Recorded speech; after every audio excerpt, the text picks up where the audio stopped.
देवदर्शन आणि गावदर्शन झाल्यावर स्वारी गेली होती रानदर्शनाला. आमच्या एका शेतात सऱ्या पडायच्या चालल्या होत्या आणि मला काय फिरायला निमित्तच लागतं. हा आमचा अमोलदा. याच्याकडे ट्रॅक्टरची सगळी अवजार आहेत बरं का. पेरणी, मळणी यंत्र, रोटर, सगळं काही. सऱ्या पाडून झाल्या की रान किती सुरेख दिसतंय बघा ना. सुगी चालू असताना माणसं कामाला अजिबात ढिली पडत नाहीत. लगेच दुसऱ्या दिवशी गहू पण टोकायला घेतला आणि गहू टोकतोय तोवर सगळ्या शेतात खतं पण टाकून घेतलं. आणि हे बघा आमचे भाऊ पुष्पाला तोडायत ना, एकदम कडक. तोवर आमचा रात्री बिर्याणीचा बेट ठरला. सगळं कसं ऑन दी स्पॉट असते.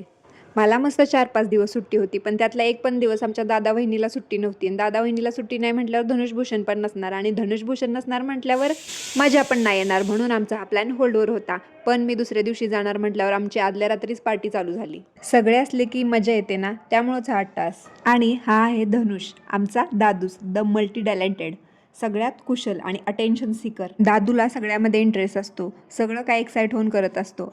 आणि इकडं बघा, जेवढे मंडळी जेवणार होते तेवढे सगळेच आचार्य होते बरं. आणि पार्टीची हीच खासियत असते ना, करायला पण सगळे, खायला पण सगळे आणि कौतुकाला पण सगळे. आणि हा आहे भूषण, आमचा छोट्या, माझा लाडोबा. आणि हे कार्यकर्ते थंडी नाही मस्ती म्हणून शेकोटी करून शिकत बसलेले. घरातले निम्मे मेंबर मिसिंग होते, तरी पण झाली आमची एकदाची बिर्याणी पार्टी. भेटू नेक्स्ट व्लॉगमध्ये. बाय.